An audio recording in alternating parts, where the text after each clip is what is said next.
0 मतलब कुछ भी नहीं। 1 यानी एक इंसान या कोई भी एक चीज। 10 जैसे एक छोटी क्लास के स्टूडेंट्स।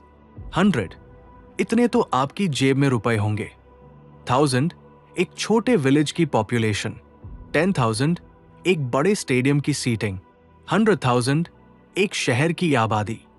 मिलियन एक बड़े स्टेट की पॉपुलेशन। 10 मिलियन एक देश की छोटी पॉपुलेशन।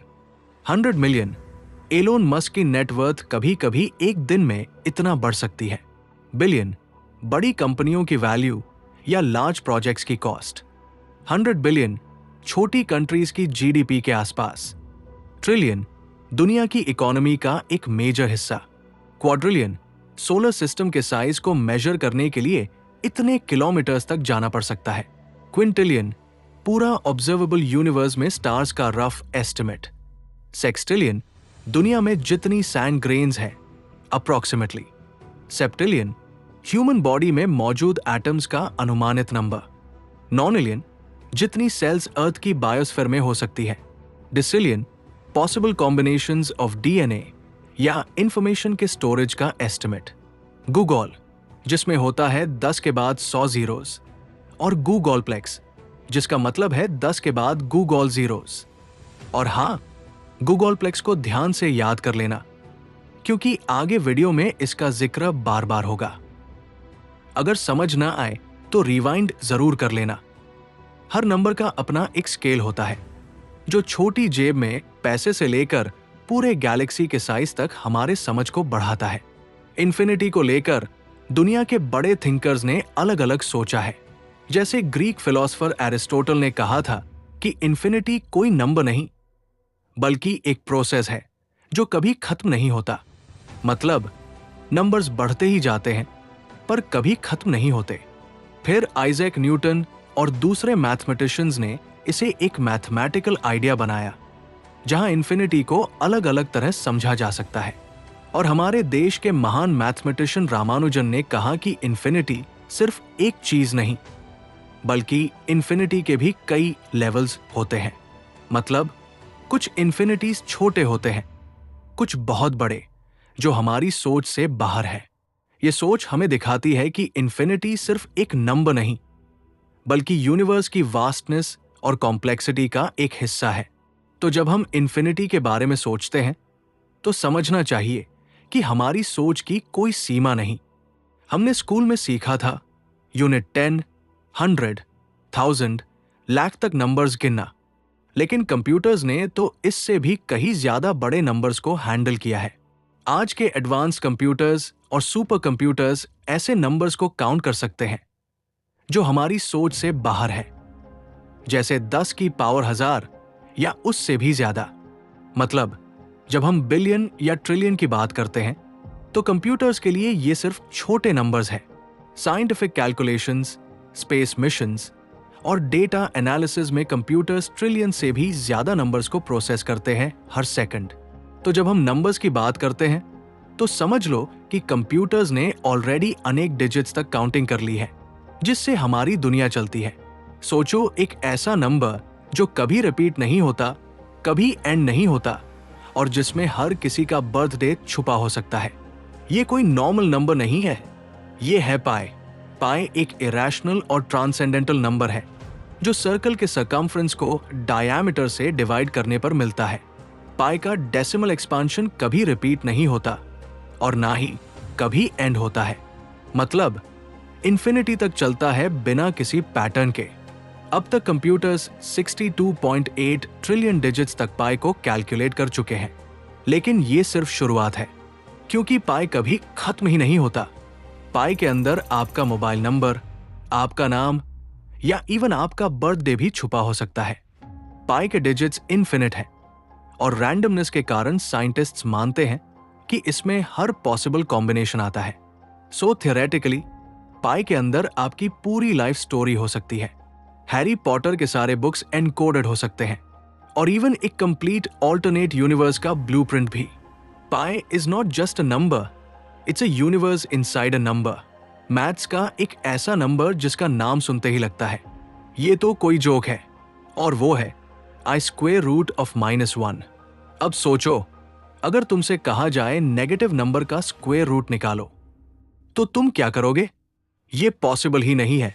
लेकिन मैथमेटिशियंस ने कहा, नेगेटिव नंबर का स्क्वायर रूट नहीं निकलता, तो चलो हम खुद का एक नया नंबर बना लेते हैं। और तब आया आई, जो इमेजिनरी है। मतलब सोच लो, एक ऐसा नंबर जो एक्चुअल में एग्जिस्ट नहीं करता, लेकिन मैथ्स में सब कुछ कंट्रोल करता है। I square minus 1, i cube minus i to the power 4 1, और ये साइकिल रिपीट होती रहती है। मतलब एक इमेजिनरी चक्रव्यूह बन गया। और अब सुनो, ये नंबर इलेक्ट्रिसिटी, मोबाइल सिग्नल्स और क्वांटम फिजिक्स जैसे फील्ड्स में काम आता है। समझे? एक ऐसा नंबर जो दुनिया में है ही नहीं, लेकिन दुनिया को चलाता है। अब बोलो, मैथ्स बोरिंग है या सच में मैजिक है? मुझे हमेशा से एक सवाल तंग करता था, क्या इंसान एक ऐसा नंबर बना सकता है जो गूगलप्लेक्स और ग्राहम जैसे नंबर्स को पीछे छोड़ दे? और जवाब था हाँ।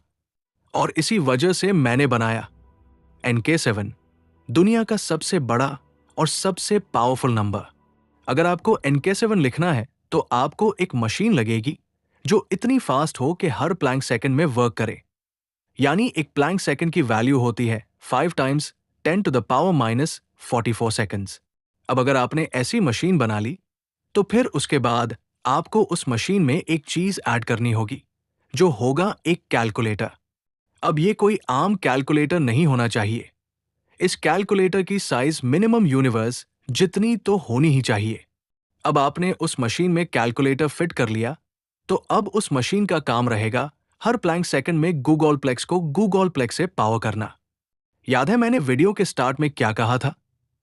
और गूगलप्लेक्स, जिसका मतलब है 10 के बाद गूगल जीरोस। अब अगर हर प्लैंक सेकंड में तुम गूगलप्लेक्स को गूगलप्लेक्स से पावर करते जा रहे हो, तो तुम्हें NK7 को लिखने के लिए 10 टू द पावर 80 ईयर्स लगेंगे, जो ज्यादा नहीं, इतने ही जितने हमारे यूनिवर्स में एटम्स हैं, बस उतने ही साल लगेंगे। वैसे ये NK7 एक थ्योरेटिकल नंबर है। असल में इसे कोई भी नहीं देख सकता, क्योंकि टाइम के साथ साथ गूगलप्लेक्स अपने आप में इतना मल्टीप्लाई हो जाएगा कि इसकी स्पीड अनइमेजिनेबल होगी, और शायद तुम्हारी मशीन को ये कुछ सेकंड्स में ही मेल्ट कर डाले। तो इसलिए मशीन का कूलिंग सिस्टम 15 से 20 मल्टीवर्स जितना रखना होगा।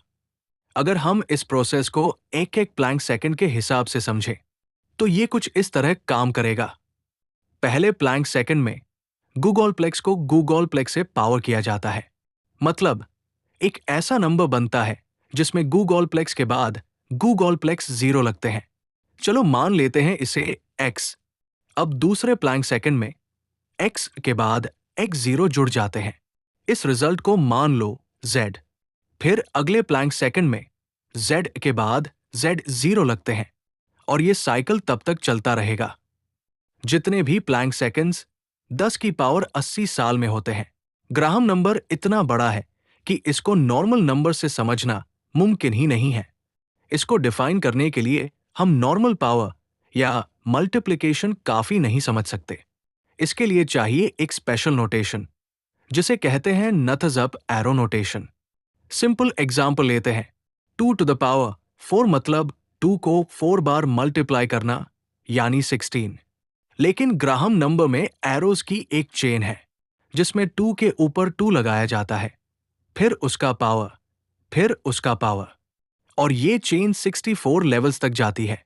इसका मतलब ग्राहम नंबर को लिखना या सोचना इम्पॉसिबल है, क्योंकि इसका साइज इतना ज्यादा है कि आपके यूनिवर्स में जितने एटम्स हैं, उन सब के अंदर जितनी जगह है, उससे भी कहीं ज्यादा बड़ा। और सबसे शॉकिंग बात, इवन ग्राहम नंबर के लास्ट डिजिट्स तक भी हमें एग्जैक्ट पता नहीं है। सिर्फ कुछ ही लास्ट डिजिट्स कैलकुलेट हुए हैं, बाकी पूरा नंबर एक मिस्ट्री है। तो अगर आप सोच रहे हो कि बड़ा नंबर क्या होता है, ग्राहम नंबर उसका असली किंग है। लेकिन फिर भी मेरा created number NK7 Graham number से कई गूगल टाइम ज्यादा बड़ा है।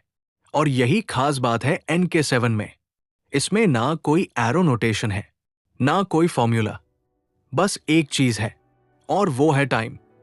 सिर्फ टाइम ने इन सभी नंबर्स को छोटा बना दिया है और NK7 इतना सिंपल है कि कोई 10 साल का बच्चा भी इसे समझ सकता है।